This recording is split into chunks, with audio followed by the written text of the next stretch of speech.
आज मैं आपको बताने वाला हूँ मुंबई इशूड मैरिज सर्टिफिकेट पे कतर एम्बेसी का अटेस्टेशन किस तरह से किया जाता है।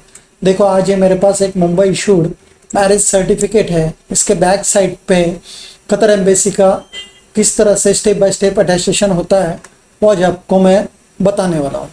कभी भी अटेस्टेशन करने के लिए इस तरह का ओरिजिनल सर्टिफिकेट चाहिए होता है। देखो, ये ओरिजिनल सर्टिफिकेट है। इसमें मैरिज रजिस्टर का स्टैंप और साइन इस तरह से होना चाहिए। ये स्टैंप होना ज़रूरी है, तभी होता है। आजकल काफ़ी स्टेट में डिजिटल मैरिज सर्टिफिकेट आया है जिसमें QR कोड होता है, तो वो भी सर्टिफिकेट आजकल चल जाता है। अगर वो डिजिटल वाला नहीं होगा, इस पर QR कोड, देखो इस पर कहीं भी QR कोड नहीं है, तो इसमें इस तरह का फ़ोटो और स्टैंप लगाना ज़रूरी है, तभी इस पर कतर एम्बेसी का अटेस्टेशन होता है। तो अटेस्टेशन करने के लिए इस तरह का ओरिजिनल मैरिज सर्टिफिकेट आपको मुझको देना पड़ता है, और पासपोर्ट का, हस्बैंड वाइफ का पासपोर्ट का फ्रंट बैक जेरोक्स देना पड़ता है। काफ़ी लोग ये सर्टिफिकेट को सेफ रहने के लिए इसको लैमिनेशन करके रखते हैं। तो सोचते हैं कि अरे लैमिनेशन है तो इस पर अटेस्टेशन किस तरह से होगा। तो अगर आपने लैमिनेशन किया हुआ है तो आपको डरने की कोई ज़रूरत नहीं है।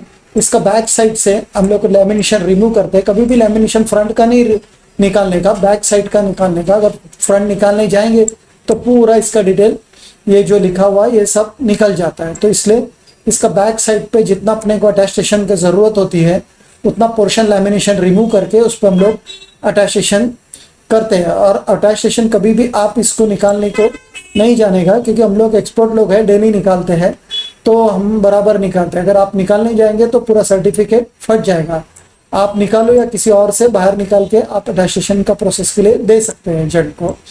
तो इस तरह का ओरिजिनल सर्टिफिकेट आपको अटेस्टेशन के लिए चाहिए होता है। अभी इसका काफ़ी लोग इसका कलर कॉपी, जेरोक्स कॉपी पे अटेस्टेशन होता है ऐसे बोलते हैं, कहाँ से सुन के। ऐसे कभी नहीं होते हैं। हम लोग सालों साल से भी अटेस्टेशन कर रहे हैं, कभी भी जेरोक्स कॉपी पे अटेस्टेशन नहीं हुआ है। तो इस तरह का ओरिजिनल सर्टिफिकेट के बैक साइड पे ही अटेस्टेशन होता है। तो अभी मैं आपको बताता हूँ ये सर्टिफिकेट के बैक साइड पे किस तरह से अटेस्टेशन होता है। देखो, ये सर्टिफिकेट का बैक साइड है। इस पे स्टेप बाय स्टेप किस तरह से अटेस्टेशन हुआ है मैं आज आपको बताता हूँ।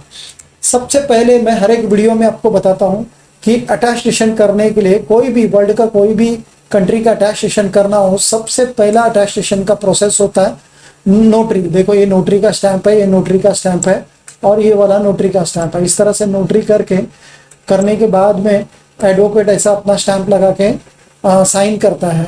और नोटरी में भी एक थोड़ा सा इशू आता है काफ़ी कस्टमरों को कि नोटरी हर एक स्टेट में थोड़ा डिफरेंट होता है। ऐसे ये रेड स्टिकर पे सिर्फ कभी ये रेड स्टिकर होता है, इस पर नोटरी वाला अपना स्टैम्प नहीं लगाया होता है, तो उसमें कोई प्रॉब्लम नहीं। नोटरी होना ज़रूरी है। काफ़ी स्टेट में ये स्टिकर नहीं होता है, डायरेक्ट ऐसे स्टैंप लगता है नोटरी का। तो स्टेट वाइज थोड़ा बहुत नोटरी का डिफरेंस होता है, तो उसमें कोई इशू नहीं होता है। तो इस तरह का सबसे पहले नोटरी करना पड़ता है। ये नोटरी होने के बाद में ये महाराष्ट्र का मैरिज सर्टिफिकेट है। तो इसमें, और हम लोग ये मुंबई में का जो कतर एम्बेसी है उसमें यूएई एम्बेसी का अटेस्टेशन के लिए डालने वाले हैं, तो उसमें मुंबई का होम डिपार्टमेंट कंपलसरी करना पड़ता है। मुंबई का होम डिपार्टमेंट एक होम डिपार्टमेंट है जो इंडिया का कोई भी मैरिज सर्टिफिकेट, बर्थ सर्टिफिकेट या डेथ सर्टिफिकेट, मतलब नॉन एजुकेशनल डॉक्यूमेंट होगा, उस पर चलता है। तो ये मुंबई का होम डिपार्टमेंट करके कतर एम्बेसी में आप सबमिट करेंगे तो एम्बेसी अटेस्टेशन करती है। ये सिर्फ नॉन एजुकेशनल डॉक्यूमेंट के लिए, अगर डिग्री डिप्लोमा कुछ होगा तो उस पर ये नहीं चलता है। तो उसमें आपका स्टेट वाइज फिर अटेस्टेशन प्रोसेस करना पड़ता है। तो सबसे पहले नोटरी होने के बाद में फिर उसको हम लोग मंत्रालय में सबमिट करते हैं मुंबई का।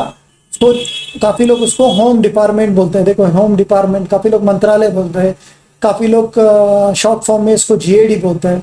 तो इस तरह का मंत्रालय में स्टैंप लगता है और ऑफिसर का साइन होता है। देखो, यहाँ लिखा है होम डिपार्टमेंट और गवर्नमेंट ऑफ महाराष्ट्र। देखो, यहाँ लिखा है होम डिपार्टमेंट। ये स्टैंप होने के बाद में फिर इसको हम लोगों को कतर का एम्बेसी मुंबई में सबमिट करना पड़ता है। तो एम्बेसी में सबमिट करने के बाद में एम्बेसी इस तरह का स्टिकर लगाता है एम्बेसी का, और उस पर इस तरह का स्टैम्प मार के ऑफिसर का साइन हो जाता है। यह अटेस्टेशन होने के बाद में आपका अटेस्टेशन का प्रोसेस कंप्लीट हो जाता है। तो ये लेकिन काफ़ी बार जब आप उधर ये एक्चुअली आपको अटेस्टेशन की ज़रूरत क्यों पड़ती है, क्योंकि आपका वाइफ का वहाँ का रेसिडेंट वीज़ा निकालने के लिए आपको मैरिज सर्टिफिकेट अटेस्टेशन करके वहाँ लेके जाना पड़ता है, तभी आप उनका रेसिडेंट वीज़ा अप्लाई कर सकते हैं। तो काफ़ी बार उधर एम्बेसी में ऑफिसर बोलता है कि नहीं, इस पर हमको एमईए भी चाहिए, तो इसलिए हम लोग एमईए भी करके ही देते हैं। एमईए मतलब मिनिस्ट्री ऑफ एक्सटर्नल अफेयर। तो एम्बेसी का स्टैंप होने के बाद में हम लोग उसको दिल्ली भेजते हैं। देखो यहाँ लिखा है ministry of external affair new Delhi. देखो यहाँ लिखा है ministry of external affair new Delhi. तो ये एम्बेसी का स्टैंप सबमिट का ये एमईए में सबमिट करने के बाद में एमईए में इस तरह का स्टैंप और साइन होता है। तो ये होने के बाद में आपका अटेस्टेशन का पूरा कंप्लीट प्रोसेस पूरा होता है। तो इसमें आप आपका वाइफ का वीज़ा का प्रोसेस कर सकते हैं। अगर आपको ये अटेस्टेशन करना हो तो मेरा स्क्रीन पे नंबर दिया है, उस पर कॉल या व्हाट्सअप कर सकते हैं। अगर मेरा वीडियो पसंद आया तो प्लीज़ इसको लाइक और सब्सक्राइब कीजिए, जिसके वजह से हम लोग ट्रैवल इंडस्ट्री से है, तो आपको वीज़ा रिलेटेड, इमिग्रेशन रिलेटेड, कोई भी अटेस्टेशन रिलेटेड कुछ भी न्यू रूल्स एंड रेगुलेशन आते हैं तो हम लोग उसका अपडेट डालते हैं। और हम लोग सब कंट्री का मतलब Kuwait, Oman, Bahrain, European country सबका अपोस्टाइल अटेस्टेशन हर एक स्टेट का एचआरडी सब हम लोग करते हैं। तो अगर आपको करना हो तो मेरा स्क्रीन पे नंबर दिया है, उस पर कॉल या व्हाट्सअप कर सकते हैं। Thank you.